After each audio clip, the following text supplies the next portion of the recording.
Welcome back, Flare community. Happy Thursday. I hope you're all well and having an incredible day as always. Yes, we've got people in the chat already. We've got Jaws in the house, Bank Money, we've got TRT, Doc, Bob D.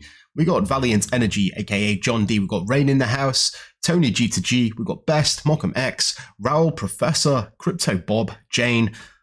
We've got Rob G in the house, and yeah, I hope you guys are well, like I said, and you know what time it is. It's time for the weekly news update, and yes, we're going to be covering all of the significant news that's been happening on the Songbird and Flare network. I'm going to jump straight in today, as usual, with the various signal providers or the data providers and the statistics for the very last epoch. So ordering by the reward rate for the previous epoch descending. Topping the charts, we have Evolve FTSO. We've got Solarius in second place. In third place, we've got Flare Beacon. In fourth place, we've got Eternity. And in fifth place, we've got Nordso. So congratulations to those guys who are making it into the top 5.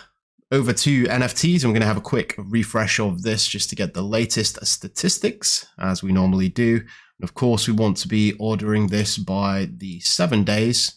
Topping the charts is the Block Bonez traits. In second place is the Block Bonez NFT themselves. And in third place, we've got the Focus Pass. Fourth place, the best FTSO NFT contract. And fifth place, we have the Oracles. In fact, I did notice in the Discord that they are on the verge of releasing the next version of their decentralized exchange. And, you know, DeFi summer really is heating up. Yeah, we jump in here to the official Flare network call. This was last week sometime, and it was a great call. I was very lucky to host this, and there was a lot of people here from various entities. We've got SparkDex, we've got Stargate, and Layer 0. And these two in particular, you may have noticed from various discussions within the community regarding LayerCake. So what about LayerCake? If you didn't already know, LayerCake has been depreciated.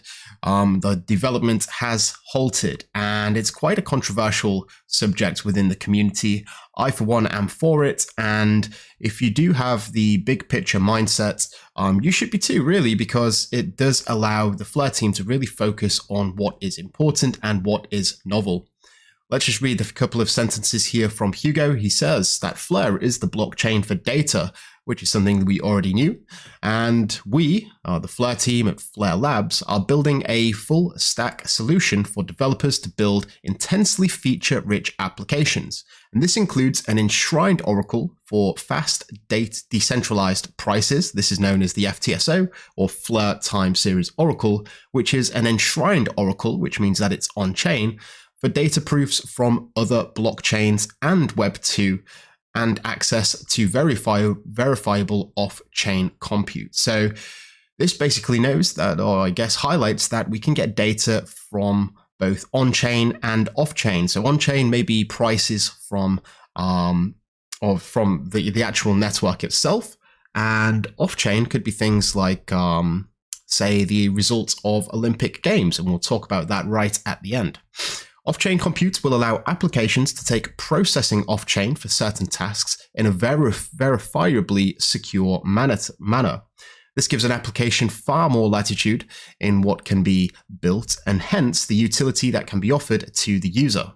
Our industry often asks, where are the applications that lead to adoption for blockchain beyond niche financial use cases. And this is certainly the case. We see a lot of applications on blockchains right now, but they are also very finance centric, right? So we have DeFi applications, and arguably the biggest use case of blockchain thus far. Access to massive amounts of data and compute, including artificial intelligence that is fast, secure, and inexpensive, is our estimation for the critical path to answering this question. Fundamentally, this is Flare's mission. So Flare is heavily focused on providing data, and this is what their goal is. And we often hear this tagline from Connect Everything, right? And since the integration that we saw here last week with Stargate and Layer0, they're actually offering bridging solutions to other EVM, Ethereum Virtual Machine networks. And this integration is really, truly something significant, as these people are already leaders in the field when it comes to bridging. So it's almost a case of not having to reinvent the wheel. But that being said, when it comes to F assets is going to stay, because that is a completely different ballgame. F assets facilitates the trustless bridging of assets from non-EVM non-EVM compatible blockchains over to the Flare network in a trustless and fully collateralized manner. This is something that's very revolutionary with bridges, and we haven't seen it being done yet because I imagine it's very complicated, and it seems like the Flare network are the leaders in that field. But when it comes to EVM bridging, there's already people that are well established, and the recent integration has almost unlocked this use case. So just want to highlight maybe one more of these sentences here. As of now, Flare has partnered with both Layer0 and Stargate. Layer0 has integrated its messaging endpoints on Flare, and Stargate is using those for its Hydra bridge service to bring tokens such as USDT, USDC, and Ethereum to the Flare network. What's coming up? Well, Flare is currently working through deploying F assets, which I'm sure you're all aware of. Where initially they're actually going to be launching Bitcoin and XRP. That's going to be available for use in Flare's DeFi ecosystem. By itself, the ability to use these tokens trustly on an advanced EVM-based platform with an enshrined data oracle is huge. But with Layer0 integration, we may be able to grow much further. And then Hugo goes on to talk about the ability to bridge these F assets onto other networks. This is where the power of really comes in. And I talk about this whole announcement here, and it was quite a surprise for many. I think Hugo and the Flare team could have maybe been a little bit more tactile in its delivery, instead of maybe just springing this up. It was quite a bombshell. But once you walk through his rationale, it's very easy to see that this should really be seen as a no-brainer, right? There's an existing solution that is very well established, and there's a lot of fierce competition for bridging EVM networks.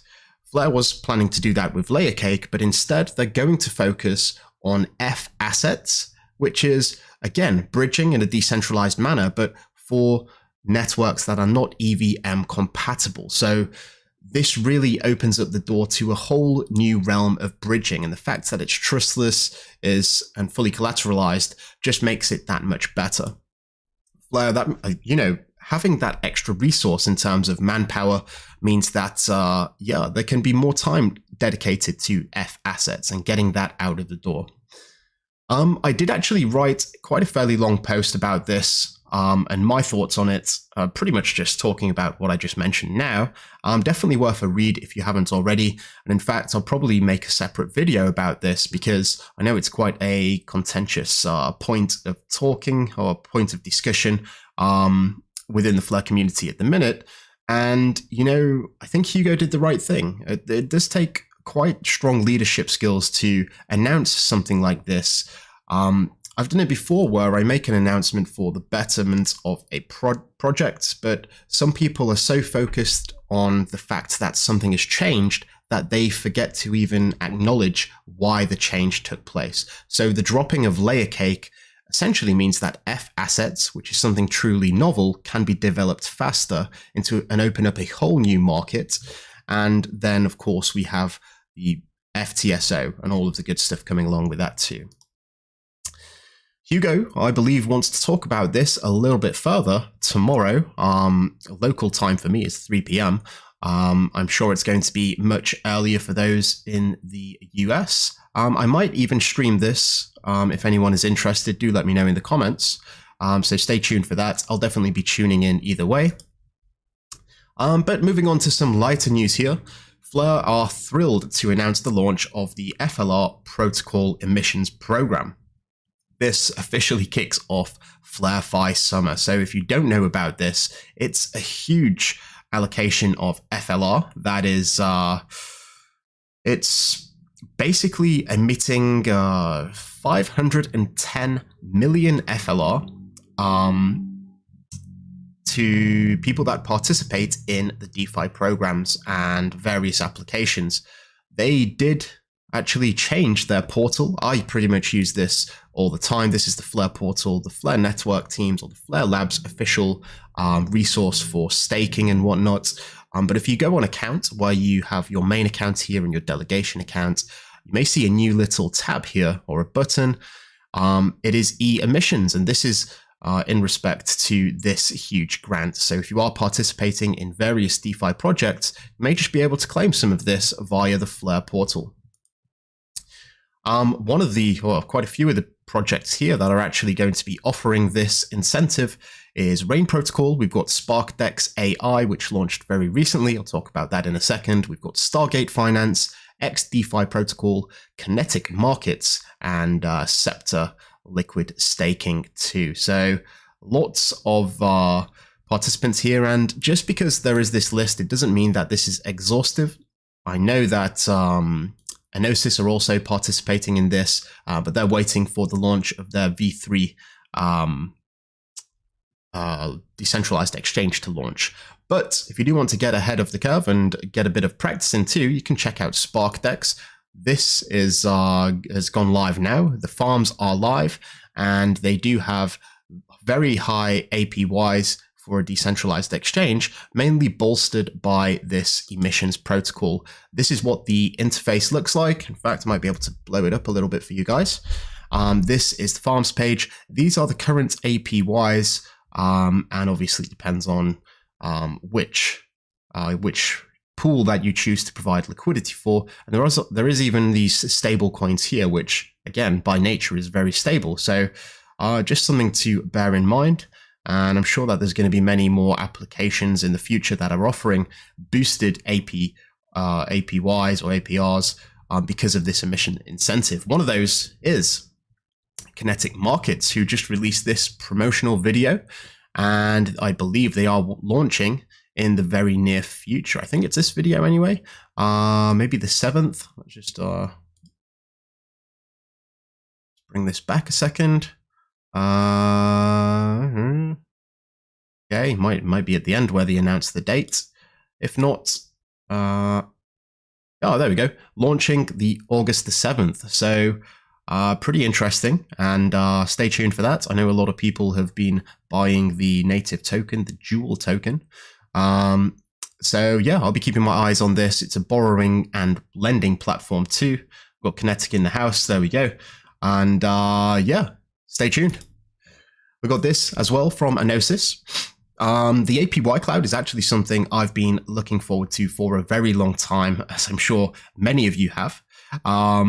And it is live on the Coston test network. So it's going through testing. And of course, this is basically a sustainable yield, and it sort of aggregates the fees or a portion of the fees using from all of the Enosis products, and essentially puts it into a bit of a war chest, which is called the APY cloud, that is emitted to the holders of their governance tokens. So on Songbird, that would be XFi and SFIN. And over on the Fleur side of things, that is going to be APS and Helion. So it looks like we're getting pretty close to APY Cloud. Again, highly anticipated by myself. I'll keep you updated as and when we hear more. But moving on to, I guess, NFT time. Going on to Block Bonez announcement time. Yes, the mouth traits have just been released. You might even see the Flare community bandana. Oh, wow. That was actually pretty impressive. I surprised myself right there, which I think looks pretty good. There's all kinds of great ones here. But these have just been released. And yeah, you can open them through the Block Bonez dApp, which actually just got an update today. I always say that each month is going to be kicking off with a bang, and this month is no different. You can now open the mouth trait crates, view the statistics and rarities, and preview them in the dressing room. So if you're not familiar with what that looks like, you can basically click on an NFT here, and this is basically like a preview for anything that you may want to do. If you're planning to buy an NFT, maybe add one of the ambassador cones right there, because you never know. And yeah, you can now do the mouth traits as well. So plenty to choose from. You've got the grills, you've got all sorts anyway. You guys can have a play around with it. And yeah, you can actually open these now via the trait reveal tab here. So I know there's a lot of people in the chat that do have these and have already been participating in opening their crates and seeing what they contain. Yes, rarity-based rewards for Block Bonez is going to be happening in Q4. So not long now, and this is, you know, rarity-based rewards. It's rewards based on the rarity of the NFT that you create. So if you create something really rare, you get paid more. And this is just an ongoing emission program sourced from the FLR that's generated from staking, from delegation, and from flare drops from the project wallet.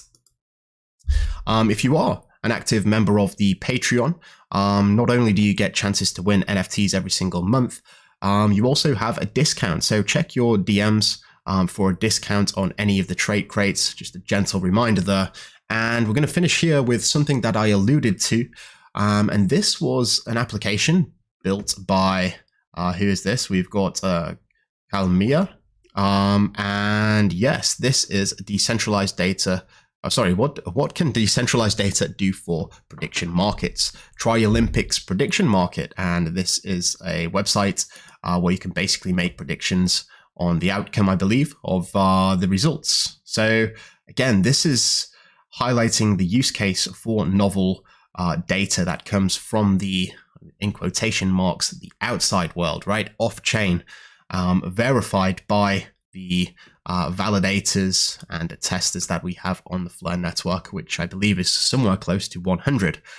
Very promising use cases, and again, this is very novel to the Flare network, and that's what they're going to be focusing on more these days with, I guess, somewhat outsourcing the EVM bridge side of things. They can focus on bridging the non-EVM compatible networks, like things like XRP, like Bitcoin, like Dogecoin.